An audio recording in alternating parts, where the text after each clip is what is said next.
water being purchased has risen very dramatically until 2005. We don't have more recent data.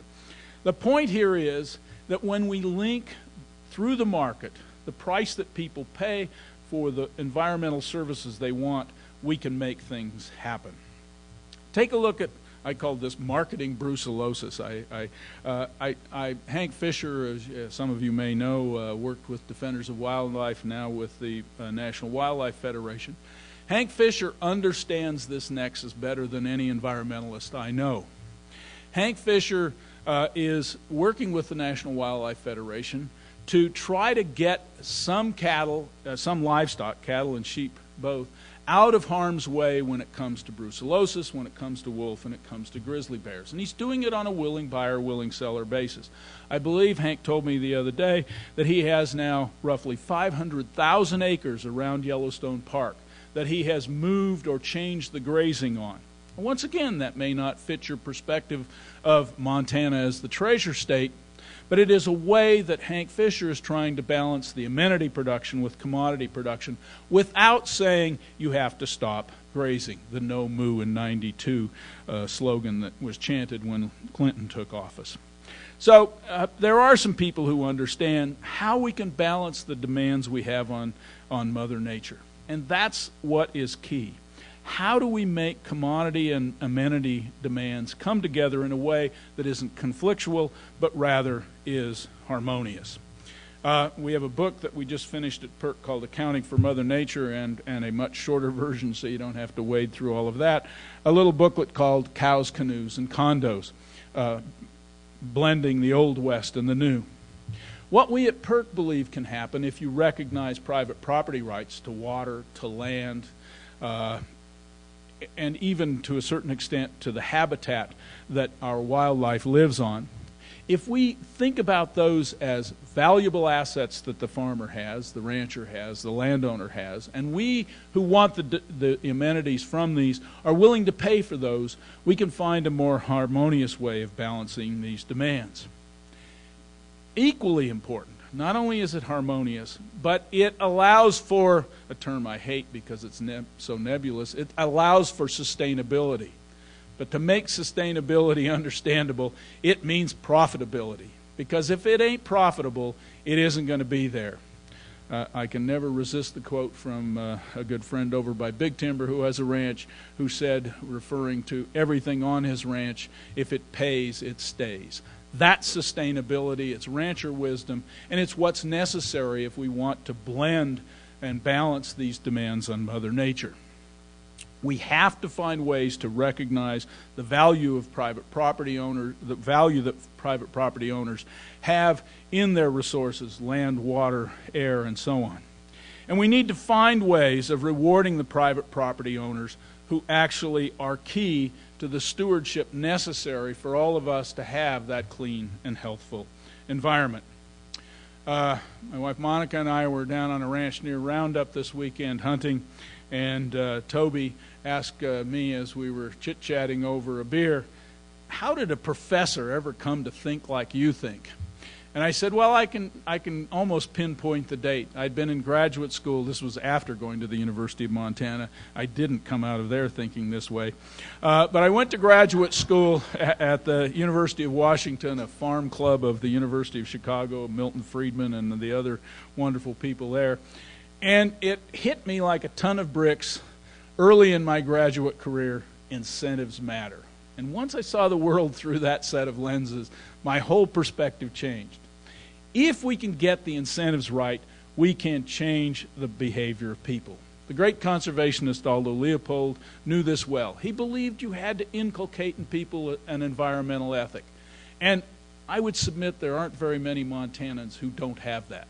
We don't live here because we don't have an environmental ethic. We live here because we care about the environment. We want to preserve it.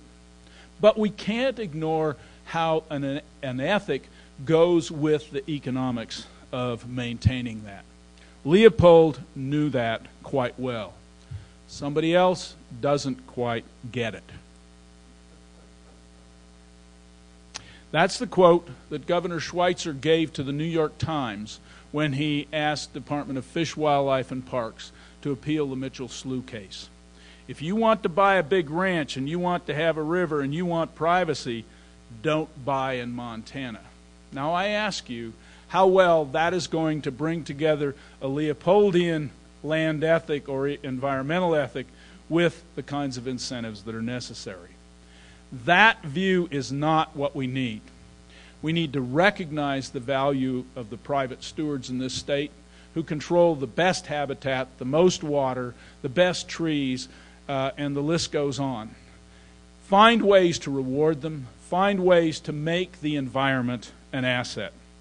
We at PERC, we call ourselves a Montana think tank, we at PERC believe that you can bring these two together quite nicely by starting with the notion that private property rights are always sacrosanct. And that if we as a public want them, either as a public as individuals, as a public as groups of private individuals coming together, or as a public through state agencies, that we need to reward that private landowner. We are seeking ways of making the environment an asset. We do research on water, we do research on land, we do research on public land management. We have a vast library of information that I think might be of use to those of you who deal with these legislative issues. If we at PERC can help enlighten you or your constituents on the way of making the environment an asset, we're ready, willing, and able to do that whenever we can. Thank you very much. Carl says we can take a couple of questions, but as he noted, I'm standing between you and lunch. So if there is a question, I'll take it. If not, I can go back to my high school speech days where I learned when you're speaking, stand up to be seen, speak up to be heard, but sit down to be appreciated. But I'll stay up for a little bit longer. I'm Michael Moore, representative-elect for House District 70, which encompasses West Yellowstone. And my question is if you'd offer some insight on how to keep the discussion of commodity and amenities in the public forum and prevent it from ending up at the judicial level, which is such a hindrance to local communities today. Oh, excellent point. First to the point of it being in a judicial forum, I was amused, I guess. I think that's the right word. Every time I saw one of the political ads showing the governor saying that he personally had stopped out-of-state interests from denying access to streams. Indeed, the stream access issue, other than some refinement in the legislature in the late 80s and 90s, was a court battle and still continues to be. And as I said with the Mono Lake case, that court battle was won by the environmentalists, but lost for the environment. And so I think the way to keep it out of that arena is to try to get, if I can use stream access again, try to get sportsmen and women around the state thinking of the asset that's out there, the water resource they want, and getting them to use the political process to find ways for them to enter the marketplace. Now, it might be that I negotiate with you, the rancher, to provide me some access. I can do that without the DFWP. But at least when DFWP, the Department of Fish, Wildlife, and Parks, has to go out and purchase access through the block management program, they don't pay enough, in my opinion, but when they have to do that, and if they taxed us, or I don't like tax in this case, because if they raise the fees, the user fee to those of us who buy hunting licenses and use that, you would all of a sudden find ways that would reduce the acrimony, the incentive to go to the court, and find ways to enter it into the marketplace, even if that marketplace is kind of dominated, if you will, by a political process. So I think keeping the public discussion going for how we can use the market both in the public sector as well as a real market in the private sector is the way to keep it out of the courts. If we don't do that, we're destined to have it in the courts every single time, I think, because these conflicts always arise. Another question? Yes, I'm Verdell Jackson from the Flathead. I carried a bill last session I want to ask you about, and whether you're aware of it. What it did, it took a federal statute that applies to the federal dams in Montana,